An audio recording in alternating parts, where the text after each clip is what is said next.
En quête du trésor de la foi. Chapitre 13. Le retour de Jésus et la fin du monde. L'amour et la compassion d'Allah rendent le retour de Jésus nécessaire. Plus le temps passe, plus l'homme pécheur transforme dans sa folie ce monde jadis si beau en un véritable enfer. Allah, dans sa grande bonté, ne lui permettra de pousser jusqu'au bout ses funestes entreprises. Il interviendra en envoyant Jésus, selon la parole prophétique annoncée il y a très longtemps par les prophètes des Saintes Écritures, dont Malachie, qui s'exclame « Le messager de l'alliance que vous désirez, voici, il vient. Qui pourra soutenir le jour de sa venue? Qui restera debout quand il paraîtra? Il s'assiera, fondra, et purifiera l'argent. Dieu a promis depuis fort longtemps de venir à notre secours. Dès le commencement, cette promesse a été gardée précieusement dans les cœurs. C'est aussi pour eux qu'Enoch, le 7e depuis Adam, a prophétisé, en ces termes: « Voici, le Seigneur est venu avec ses saintes myriades, pour exercer un jugement contre tous. » L'idée que le jugement dernier signale la fin du monde est soulignée, à maintes reprises, dans les Écritures. Un des écrivains inspirés des psaumes, Zabur, décrit la gloire de ce jour en ces termes: « Il vient, notre Dieu, il ne reste pas en silence. Devant lui est un feu dévorant, autour de lui une violente tempête. Il crie vers les cieux en haut, et vers la terre, pour juger son peuple. » Le Saint-Coran déclare à ce sujet: « Qu'attendent-ils, sinon qu'Allah leur vienne à l'ombre des nuées, de même que les anges, et que leur sort soit réglé? Et c'est à Allah que toute chose est ramenée. Et ceux qui mécroient ne cesseront d'être en doute à son sujet, jusqu'à ce que l'heure les surprenne à l'improviste ou que les atteigne le châtiment d'un jour terrifiant. » Le retour de Jésus sera pourtant un jour de joie pour ceux qui s'attachent à la parole d'Allah. Il viendra sauver les fidèles des griffes d'Iblis. Le prophète Ésaïe explique que la résurrection des morts aura lieu lors de son avènement. Il anéantit la mort pour toujours. Le Seigneur, l'Éternel, essuie les larmes de tous les visages, il fait disparaître de toute la terre l'opprobre de son peuple, car l'Éternel a parlé. En ce jour, l'on dira: c'est lui qui nous sauve, c'est l'Éternel, en qui nous avons confiance. Soyons dans l'allégresse, et réjouissons-nous de son salut.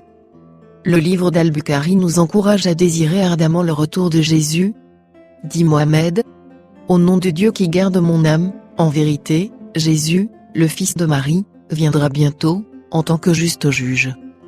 Nous reposons-nous sur nos propres mérites et nos bonnes œuvres, pour nous justifier, en ce jour du jugement? Si oui, nous devrions trembler de peur.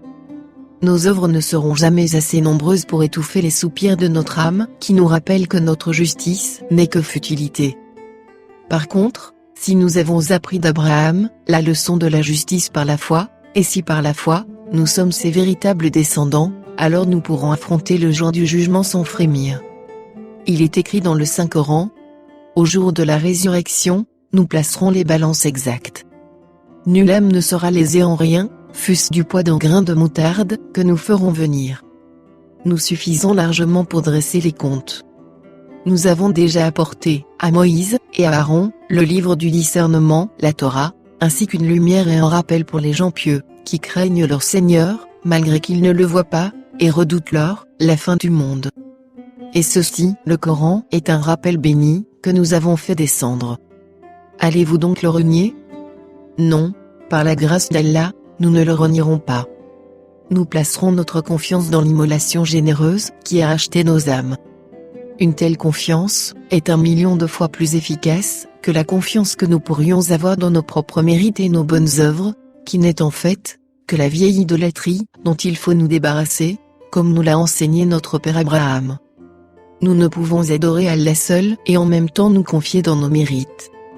La raison du retour de Jésus. Nous pourrons mieux en comprendre la raison, si nous tirons une analogie avec l'amour d'un père, dont l'enfant a été kidnappé, et qui est torturé par ses ravisseurs. Un père peut être très doux et très bon en tant que parent, voisin et ami, mais touché seulement à son enfant, et sa colère éclatera. Les annales historiques racontent le récit de la grande controverse, entre Allah et Iblis. La haine de Satan a été dévoilée lors du rejet de Jésus, mais le livre de l'Apocalypse indique que la colère d'Iblis est maintenant dirigée contre les habitants de la terre, car le diable est descendu vers vous, animé d'une grande colère, sachant qu'il a peu de temps. Sa colère est dirigée principalement contre les croyants, qui gardent les commandements de Dieu et qui ont le témoignage de Jésus. En fait, l'apogée de la haine meurtrière de Satan se manifestera dans l'émission d'un décret universel de mort contre le peuple de Dieu. L'Apocalypse décrit les dernières scènes de la grande controverse. Les symboles de la bête et de son image représentent le dernier acte de rébellion de l'homme contre Allah. Elle faisait que la terre et ses habitants adoraient la première bête, dont la blessure mortelle avait été guérie. Elle opérait de grands prodiges, même jusqu'à faire descendre du feu du ciel sur la terre, à la vue des hommes, disant aux habitants de la terre, de faire une image à la bête. Elle fit que tous ceux qui n'adoraient pas l'image de la bête fussent tués. Voilà donc la raison du retour de Christ. Sa mission est une mission de sauvetage. Il vient sauver tous ceux qui choisiront de faire preuve de loyauté envers Allah, malgré la persécution. Le monde avance inexorablement vers son point culminant. Tandis que le message de vérité se répand partout, les êtres humains devront faire acte d'allégeance, en acceptant, soit le sceau d'Allah, soit sa satanique contrefaçon, la marque de la bête. Les habitants de la terre choisiront leur camp, lorsqu'ils auront compris les principes de loyauté et de rébellion, impliqués dans la grande controverse. Dans sa compassion, Allah éclairera la terre avec la gloire de son message pour les derniers jours, car du ciel, une voix forte appellera les croyants à sortir de Babylone, afin, dit le texte, que vous ne participiez point à ces péchés, et que vous n'ayez point de part à ces fléaux. Car ces péchés se sont accumulés jusqu'au ciel, et Dieu s'est souvenu de ces iniquités. Lorsque cette bonne nouvelle du royaume sera prêchée dans le monde entier, pour servir de témoignage à toutes les nations, alors viendra la fin, est-il encore écrit. Le peuple d'Allah n'aura rien à craindre en ce jour terrible. Sous l'inspiration, un prophète prononça des paroles fortes et éloquentes à ce sujet. Voici, le nom de l'Éternel vient de loin. Sa colère est ardente, c'est un violent incendie. Ses lèvres sont pleines de fureur, et sa langue est comme un feu dévorant, pour cribler les nations avec le crible de la destruction. Vous chanterez, comme la nuit où l'on célèbre la fête. Vous aurez le cœur joyeux, comme celui qui marche au son de la flûte, pour aller à la montagne de l'Éternel. Gloire soit rendue à Allah pour sa fidélité envers ceux qui le révèrent. Celui qui demeure sous l'abri du Très-Haut repose à l'ombre du Tout-Puissant. Il te couvrira de ses plumes, et tu trouveras un refuge sous ses ailes. Sa fidélité est un bouclier et une cuirasse. Car tu es mon refuge, ô Éternel. Tu fais du Très-Haut ta retraite. Aucun malheur ne t'arrivera, aucun fléau n'approchera de ta tente. Car il ordonnera à ses anges de te garder dans toutes tes voies. Réalisation des espérances d'Abraham. Le Saint-Coran nous exhorte à désirer ardemment le plus grand jour de l'histoire humaine, et le jour où l'on soufflera dans la trompe, tous ceux qui sont dans les cieux et ceux qui sont dans la terre seront effrayés, sauf ceux qu'Allah a voulu préserver. Et tous viendront à lui en s'humiliant. Rappelle-toi quand elle l'a dit, « Ô Jésus, certes, je vais mettre fin à ta vie terrestre, t'élever vers moi, te débarrasser de ceux qui n'ont pas cru, et mettre jusqu'au jour de la résurrection, ceux qui te suivent, au-dessus de ceux qui ne croient pas. Puis, c'est vers moi que sera votre retour, et je jugerai, entre vous, ce sur quoi vous vous opposiez. » Les Écritures nous donnent d'autres détails sur le retour de Jésus. Christ apparaîtra sans péché, une seconde fois, à ceux qui l'attendent pour leur salut. Il apparaîtra aux yeux de tous, car il vient avec les nuées. Et tout œil le verra, même ceux qui l'ont percé, et toutes les tribus de la terre se lamenteront à cause de lui. Mais ceux qui croient dans la sainte parole d'Allah, l'accueilleront avec joie pour leur salut. Sa venue sera personnelle et littérale, car lorsqu'il monta au ciel, 2 anges dirent à ses disciples, « Ce Jésus, qui a été enlevé au ciel du milieu de vous, reviendra de la même manière que vous l'avez vu allant au ciel. Je reviendrai, promit Jésus, et je vous prendrai avec moi, afin que là où je suis vous y soyez aussi. » Sa prochaine venue est appelée la bienheureuse espérance, source d'une joie qui ne tarira jamais. Il ressuscitera ceux qui sont morts dans la foi, car le Seigneur lui-même a un signal donné, à la voix d'un archange, et au son de la trompette de Dieu, descendra du ciel, et les morts en Christ ressusciteront premièrement. Les fidèles descendants d'Abraham, qui auront choisi d'être loyaux envers Allah en dépit des derniers assauts de Satan, seront enlevés à la rencontre du Seigneur. Ensuite, nous les vivants, qui serons restés, nous serons tous ensemble, enlevés avec eux sur des nuées, à la rencontre du Seigneur dans les airs, et ainsi nous serons toujours avec le Seigneur. Consolez-vous donc les uns les autres par ces paroles. Ceux qui auront choisi de se rebeller contre Allah, ne pourront supporter le glorieux avènement de Jésus, au jour du jugement. Comme l'éclair part de l'Orient et se montre jusqu'en Occident, ainsi sera l'avènement du Fils de l'homme. Le ciel se retira comme un livre qu'on roule, et toutes les montagnes et les îles furent remuées de leur place. Les rois de la terre, les grands, les chefs militaires, les riches, les puissants, disaient aux montagnes et aux rochers, « Tombez sur nous, et cachez-nous devant la face de celui qui est assis sur le trône, et devant la colère de l'agneau, car le grand jour de sa colère est venu, et qui peut subsister? Car il est de la justice de Dieu, de rendre l'affliction à ceux qui vous affligent, et de vous donner, à vous qui êtes affligés, du repos avec nous, lorsque le Seigneur Jésus apparaîtra du ciel avec les anges de sa puissance, au milieu d'une flamme de feu, pour punir ceux qui ne connaissent pas Dieu, et ceux qui n'obéissent pas à l'évangile de notre Seigneur Jésus. Le livre de l'Apocalypse révèle un grand secret. Dieu a séparé la résurrection des justes de celle des méchants, par une période de 1000 ans, pendant laquelle Iblis sera lié, de sorte qu'il ne puisse plus séduire les nations jusqu'à ce que ces 1000 ans soient accomplis. Puisque les Écritures précisent que les justes ressuscités et les croyants vivants seront enlevés au ciel avec Jésus lors de son retour, cela signifie que les méchants seront frappés mortellement par la gloire de son avènement. Ils ressusciteront à la fin de cette période de 1000 ans. Satan ne pourra plus s'en prendre aux saints, qu'Allah a enlevés, et bien sûr, il ne pourra rien faire aux impies qui sont tous morts. Il demeurera donc lié pendant cette période. Le jugement dernier aura une ampleur fantastique, au-delà de ce que nous pourrions imaginer. La justice et la compassion d'Allah apparaissent de nouveau dans les événements fantastiques qui se dérouleront à la fin des 1000 ans. Les méchants ressusciteront pour recevoir leur sentence, et Iblis entreprendra de nouveau de les séduire, étant relâché de sa prison. Il sortira pour séduire les nations afin de les rassembler pour la guerre. Leur nombre est comme le sable de la mer.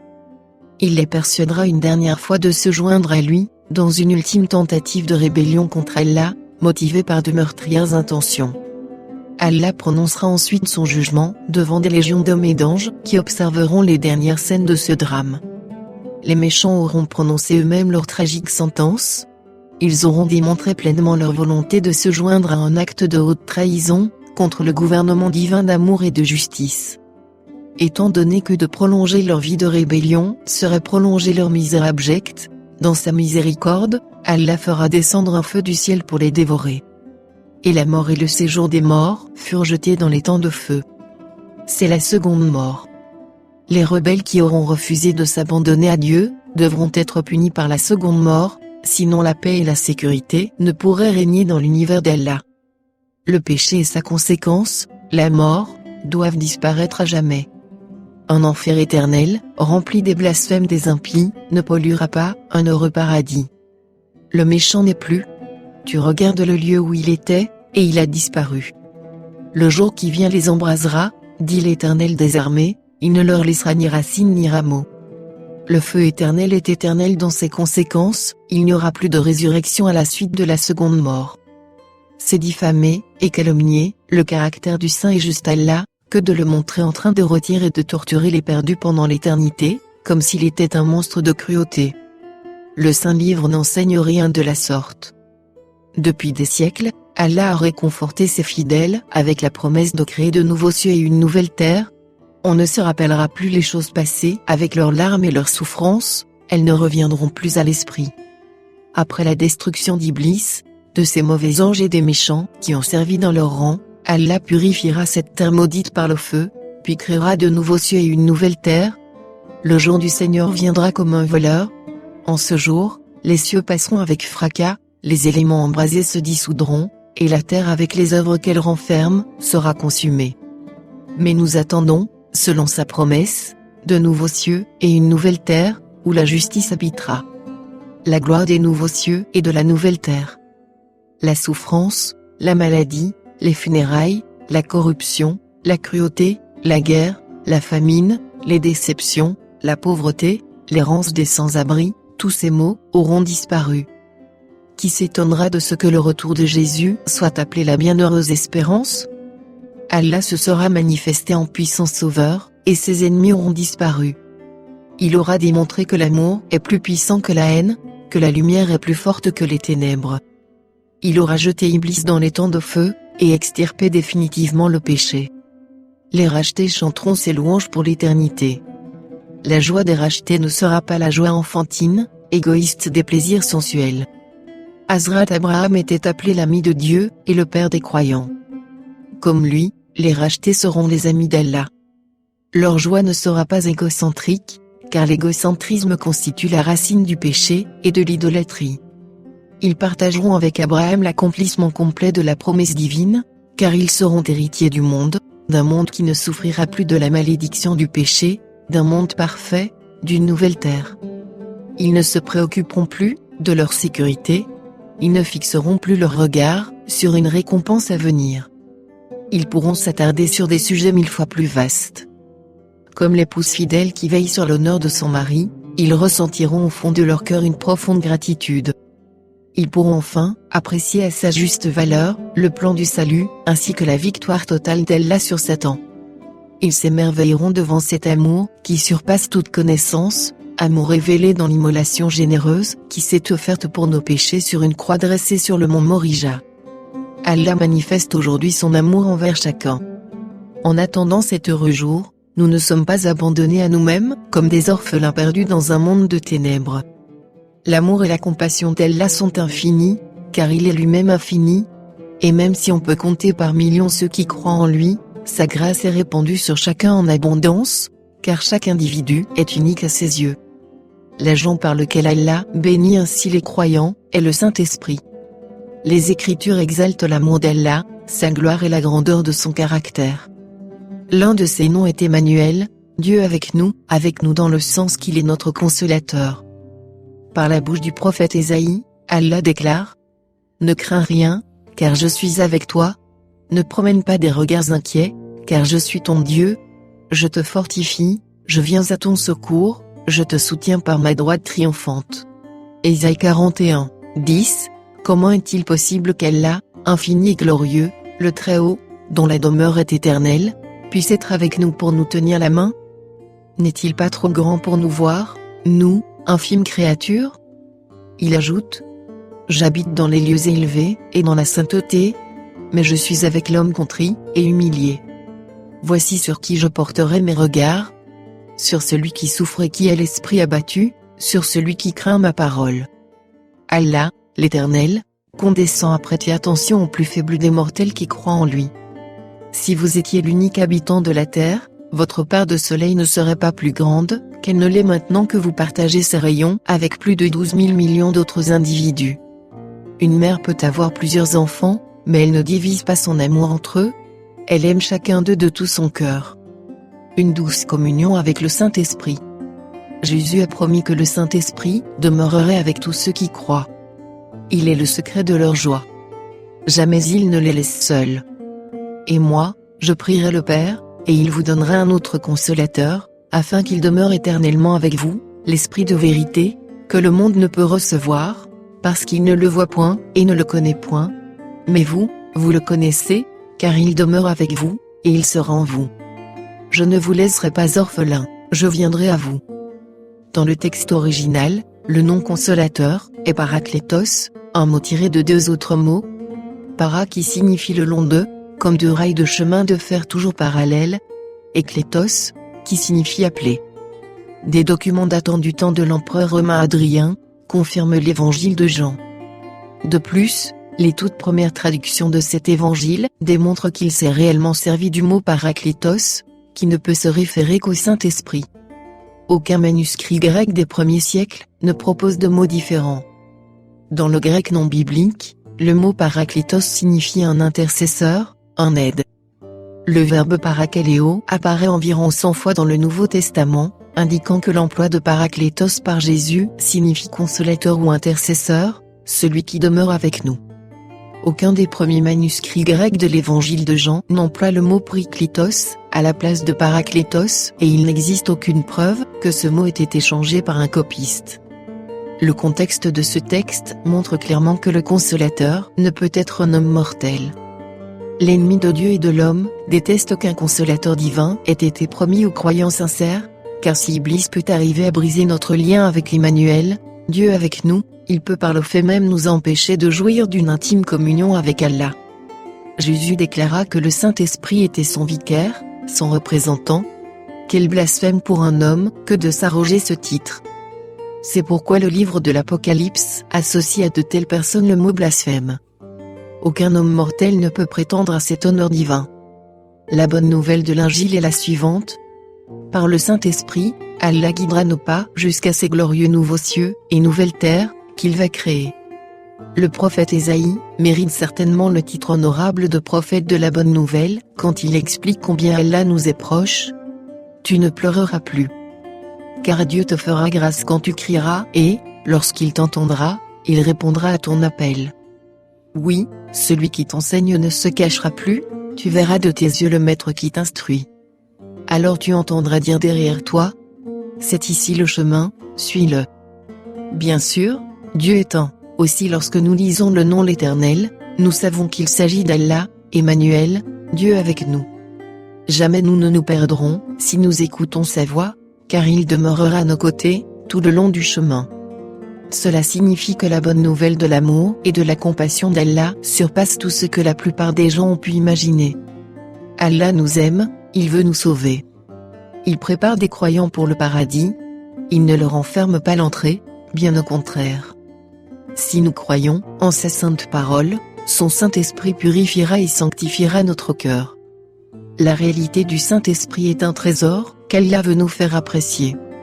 Il est écrit dans le Saint-Coran.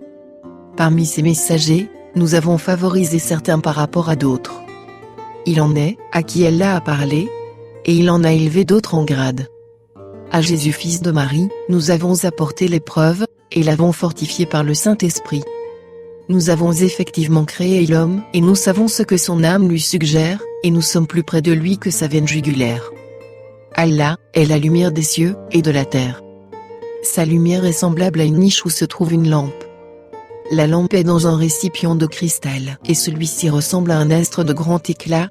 Son combustible vient d'un arbre béni, un olivier ni oriental ni occidental dont l'huile semble éclairer sans même que le feu la touche. Lumière sur lumière. Allah guide vers sa lumière qui il veut. Allah propose aux hommes des paraboles et Allah est omniscient. Le glorieux chant des véritables croyants. De même qu'Abraham était étranger et voyageur sur la terre, de même sommes-nous des pèlerins, en marche vers le paradis. La bonne nouvelle d'Allah nous réconforte à chacun de nos pas. Ne choisirez-vous pas de marcher avec lui? Le saint prophète Jean a vu et entendu, dans une vision céleste, la joie éternelle qui inspirera le chant le plus beau, qui résonnera dans les nouveaux cieux et la nouvelle terre que Dieu créera. Je regardais, et j'entendis la voix de beaucoup d'anges autour du trône, leur nombre était des myriades de myriades et des milliers de milliers.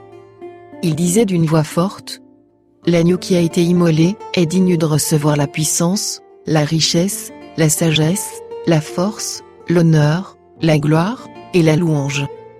Et toutes les créatures, qui sont dans le ciel, sur la terre, sous la terre, sur la mer, et tout ce qui s'y trouve, je les entendis qui disaient, à celui qui est assis sur le trône, et à l'agneau, soit la louange, l'honneur, la gloire, et la force, au siècle des siècles. Les êtres humains peuvent déjà commencer à chanter ce magnifique cantique, car leur élan de gratitude envers Allah, pour son grand sacrifice d'amour est la foi d'Abraham, la foi de celui qui s'abandonna complètement à Allah. Une foi telle que celle-ci constitue la religion pure et sans tache. Votre cœur ne vibre-t-il pas de cette foi? Voulez-vous choisir de vous joindre à ces myriades de myriades, et milliers de milliers, qui, comme Abraham, disent « Amen » Et pour obtenir leur engagement, nous avons brandi au-dessus d'eux, le mont Thor, nous leur avons dit « Entrez par la porte en vous prosternant », nous leur avons dit « Ne transgressez pas le sabbat », et nous avons pris d'eux un engagement ferme.